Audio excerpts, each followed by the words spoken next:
Baiklah, terima kasih. Assalamualaikum warahmatullahi wabarakatuh. Waalaikumsalam warahmatullahi wabarakatuh. Salam sejahtera dan juga salam kesehatan untuk kita semua di tengah pandemi ini.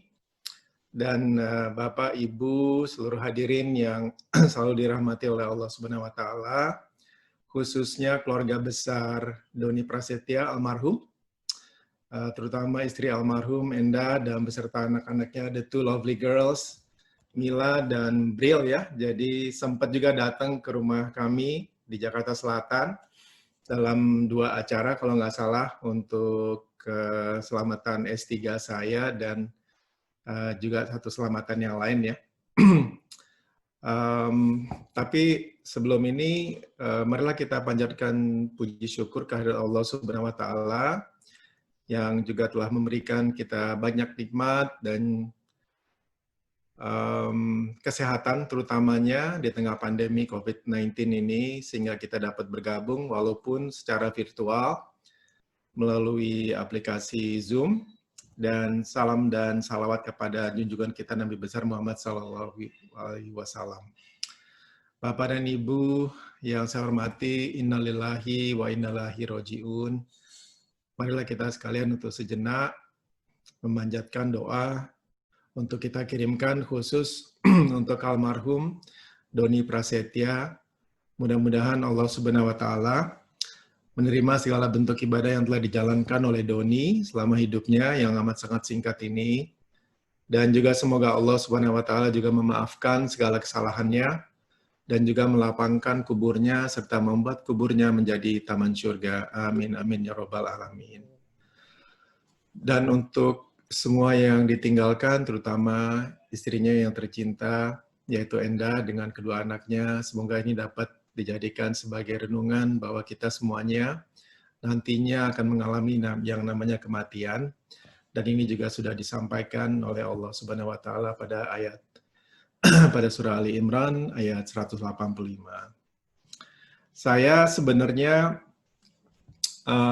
sudah kenal Doni kurang lebih dari 15 tahun ya pada saat bergabung di Bank Mandiri. Dan Doni ini kalau saya kilas balik cerita 15 tahun yang lalu, saya yang rekrut almarhum untuk gabung di Bank Mandiri di kartu kredit. Dan saya ingat sekali satu hal tentang almarhum dan saya sendiri dirinya, yaitu pada saat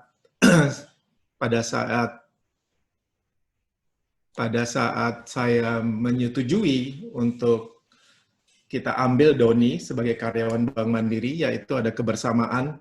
Saya nggak tahu apakah ini memang coincidence atau memang accident aja, tapi saya dan Doni ini lulus S1 dan S2-nya itu dari universitas yang sama, walaupun bedanya 15 tahun. Jadi kalau Doni tadi disampaikan lulus dari University Maryland, saya juga lulus dari University Maryland. Kalau S2-nya Doni di George Washington University di Washington DC, saya juga dari George Washington University. Tapi Doni lebih brilian rupanya. Doni itu masternya 2, gelar masternya 2, MBA sama satu lagi ya, Master of Finance atau MBA. Tapi saya hanya satu, yaitu MBA. Dan setelah kita di Bank Mandiri, ada cerita lagi. Saya keluar dari Bank Mandiri tahun 2008, Doni nggak lama kemudian, rupanya kita juga mengambil S3 di Universitas Indonesia. Jadi kita bertemu lagi di kelas. Dan setelah bertemu sebagai kolega di Bank Mandiri, akhirnya di kelas di Universitas Indonesia. Saya lulus 1 tahun lebih awal dari Doni, tahun 2017. Doni kalau nggak salah setelah itu ya, 2018 atau 2019 awal. Akhirnya S1, S2, S3, kita bersama dengan gelar yang sama dan juga dari universitas yang sama.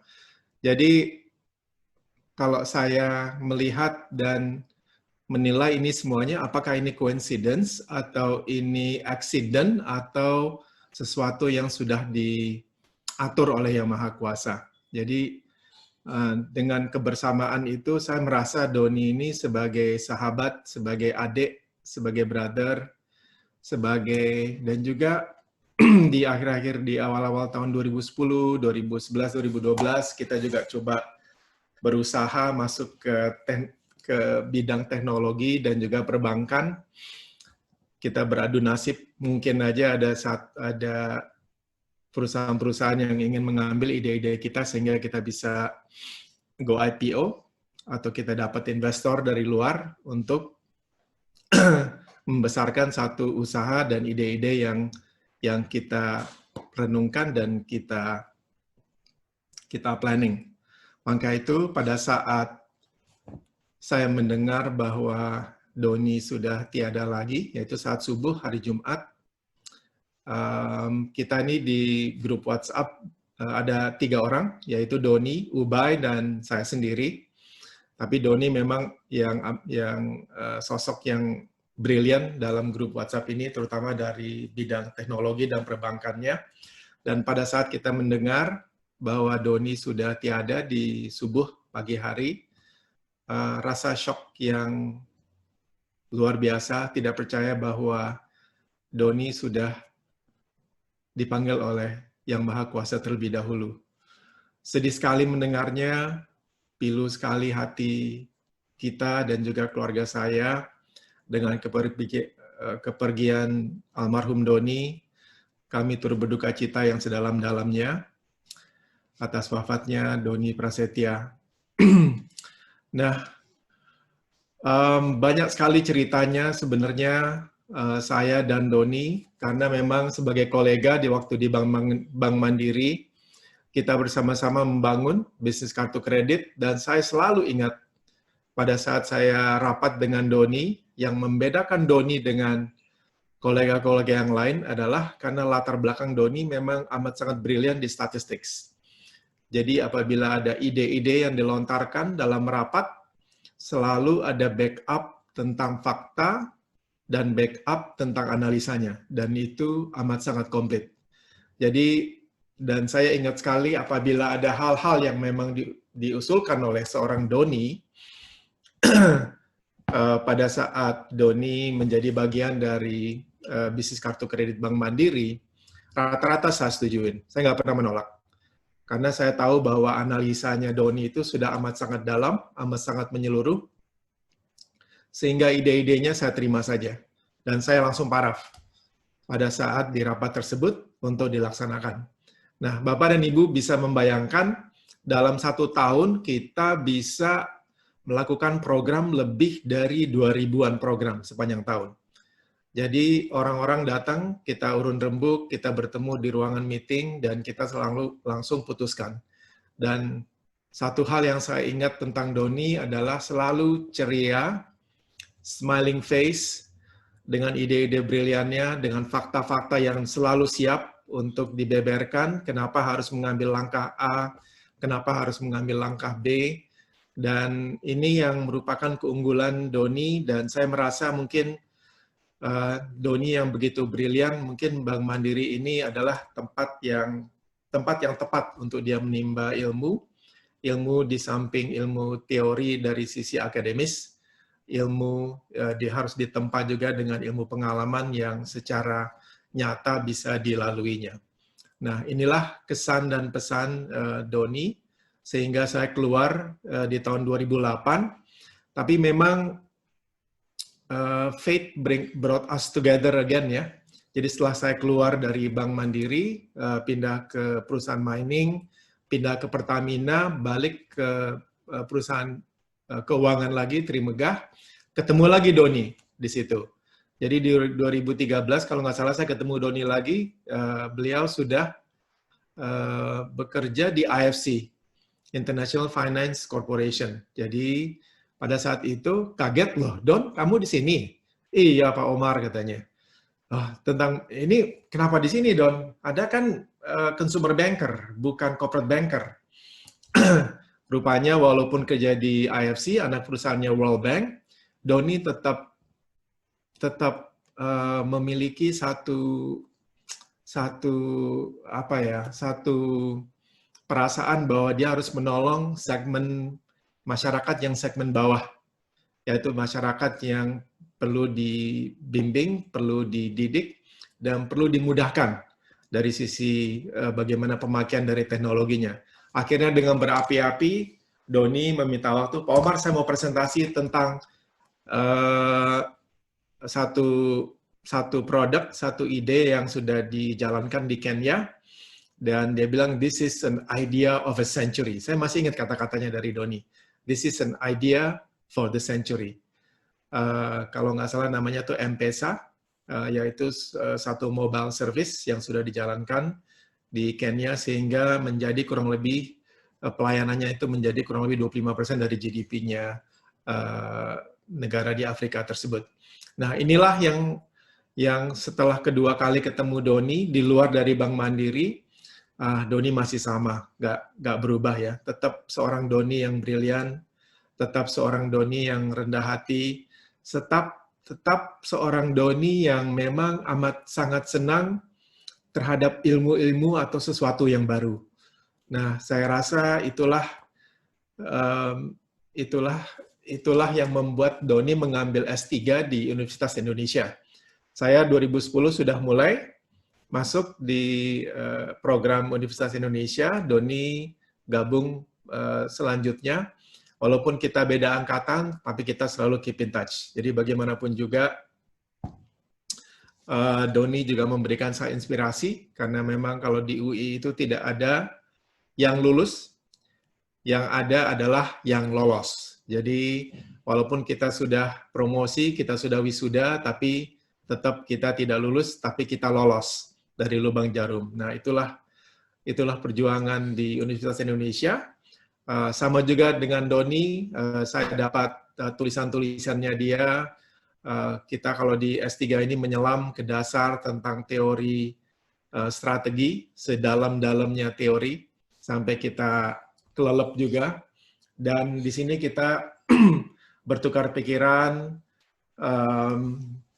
membanding-bandingkan pengalaman, bagaimana caranya mempercepat menulis disertasi, bagaimana caranya mempercepat menulis jurnal, dan memang Doni beda ya. Kalau saya menyelesaikan disertasi dengan penuh support system, ada dari Bank Mandiri yang membantu, ada dari staff saya juga yang membantu menyusun skripsinya dan juga jurnal-jurnalnya. Tapi kalau saya tanya Doni, Don, siapa aja yang bantuin, Don?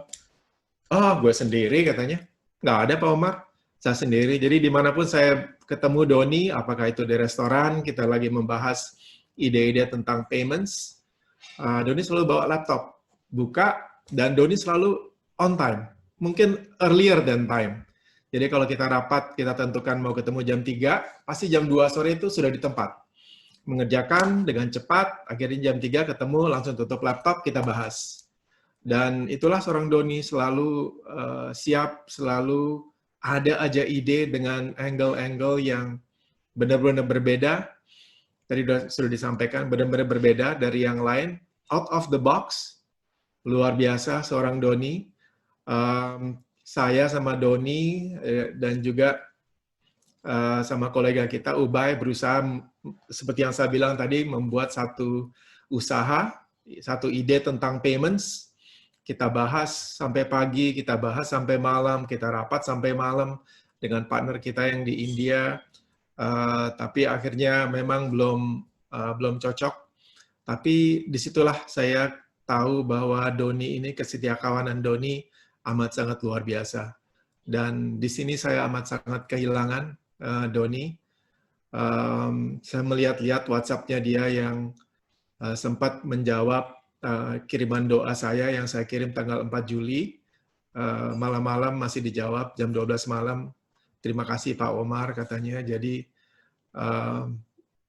saya amat sangat kehilangan seorang Doni, karena bagaimanapun saya akan berada ya, apakah itu di pekerjaan baru, atau di tugas baru, atau proyek baru, Doni selalu siap untuk membantu.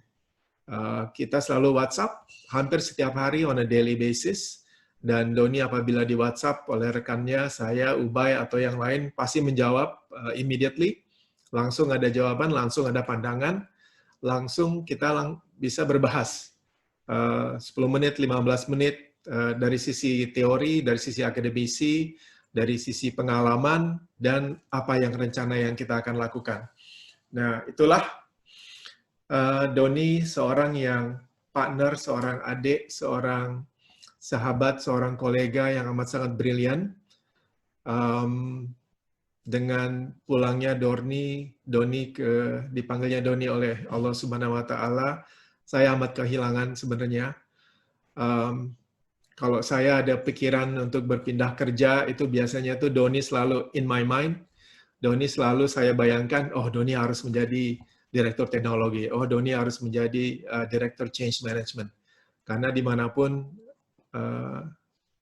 saya akan berada, apakah nanti profesional maupun berusaha, saya selalu minta pandangan, minta view, minta kritik dari Doni, apakah langkah ini sudah tepat. Karena Doni selalu ada aja angle-angle yang saya belum pikirkan. Nah itulah, walaupun kita berbeda umur, 15 tahun, saya 15 tahun lebih senior dari Doni, tapi saya merasa amat sangat dekat dengan Doni, sampai ketemu dengan investor-investor yang saya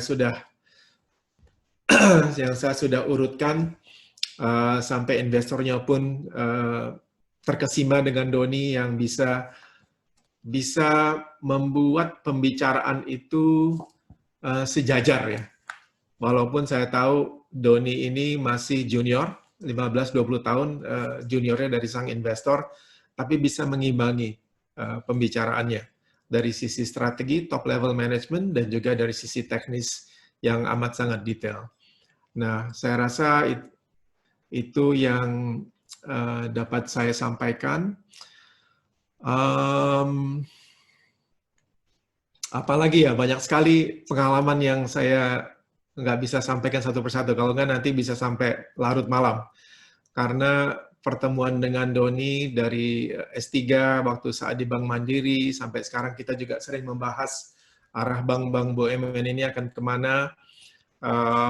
Untuk kadang-kadang saya lunchtime ketemu, atau pagi atau setelah lunchtime ketemu dengan Doni dan juga Ubay di samping kantor untuk urun rembuk dan bahas, kita berdiskusi panjang, step-step apa yang kita akan lakukan, baik itu tentang kantor maupun di luar kantor, tentang nasib-nasib BUMN. Dan saya selalu tanya, karena memang Doni ini adalah seorang akademisi yang ulung.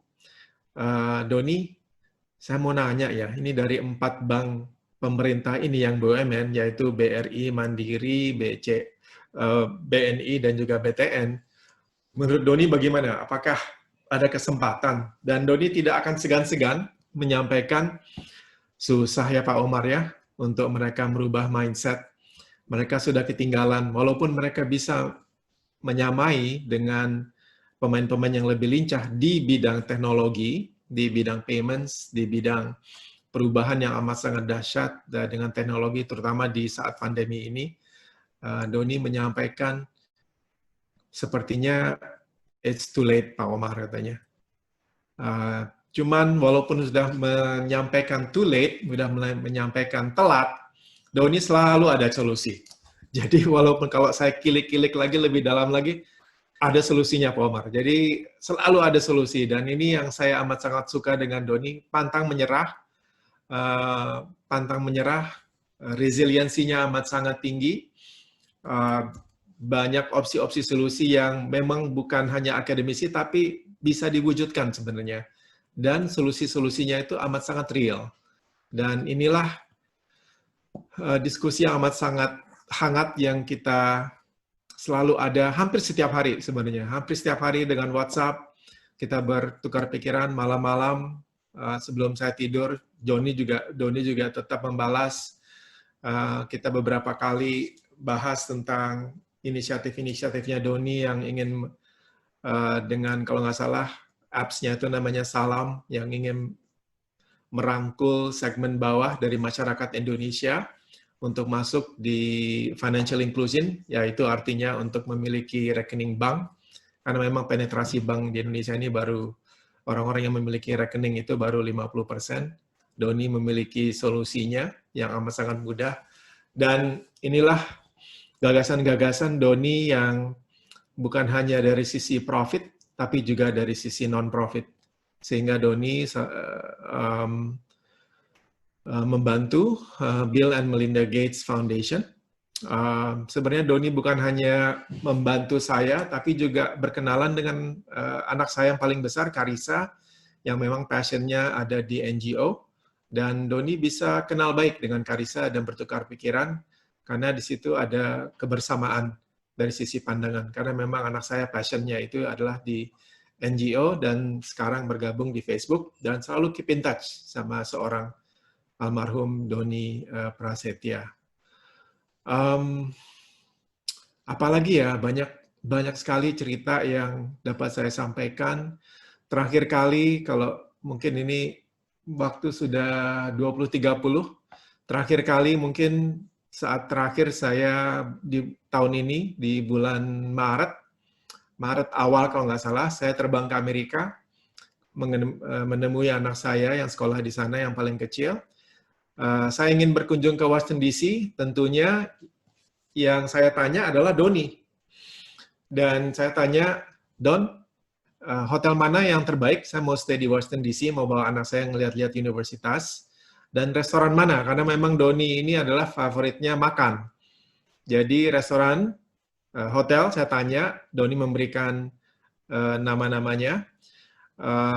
Doni juga menyarankan untuk saya mengunjungi alma mater University Maryland, karena dia bilang udah amat sangat berbeda. Dan rankingnya University Maryland sudah meningkat sekarang ke ranking nomor 7 untuk program MBA-nya. Jadi saya dan Doni amat sangat proud of University Maryland.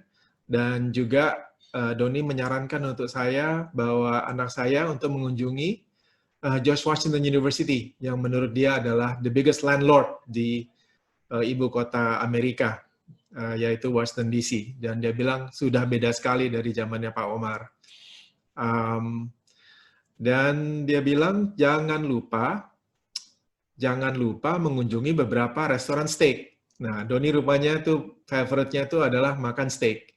Jadi memberikan nama-nama restorannya untuk saya kunjungi. Tapi karena situasi COVID-19, situasi pandemi, saya rencananya mau terbang Maret 15 ke Washington DC sesuai dengan sarannya Doni.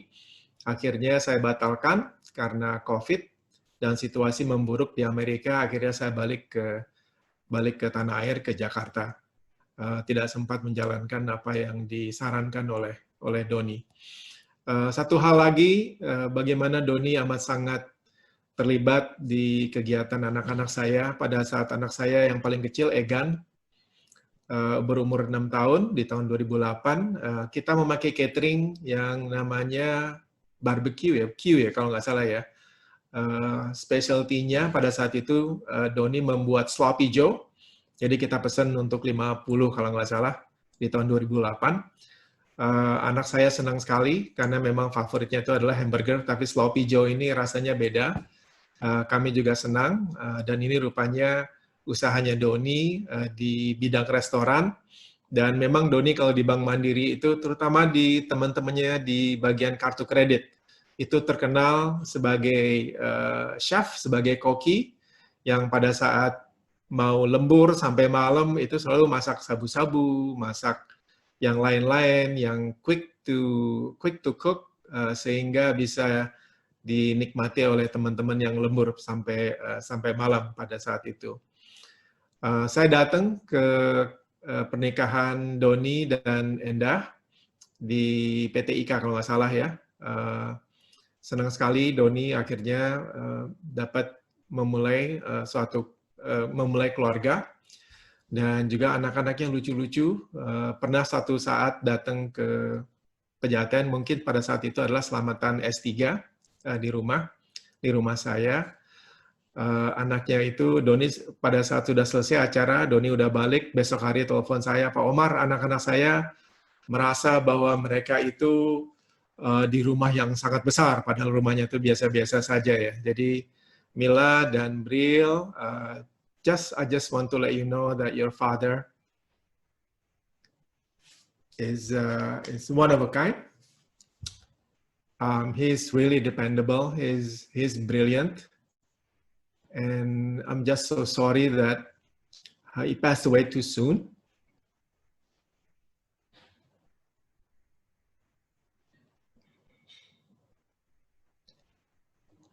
And I hope that he find his place dengan Allah Subhanahu wa Ta'ala. Mungkin itu aja yang saya bisa sampaikan. Karena kalau saya nggak akhiri di sini,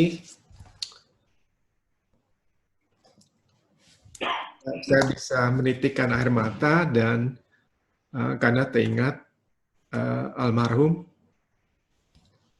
yang amat sangat baik dan juga yang selalu loyal, selalu dependable dimanapun kita berada. Mungkin itu saja yang saya dapat sampaikan. Terima kasih. Tadi ceritanya lompat-lompat, tapi memang pengalaman saya dengan Doni ini bercampur aduk. Selalu kesannya itu positif, selalu kesannya baik. And I will miss him. I will miss him a lot, as I'm sure everybody will, terutama Endah dan juga kedua anak-anaknya. Sekian dan terima kasih. Wassalamualaikum warahmatullahi wabarakatuh.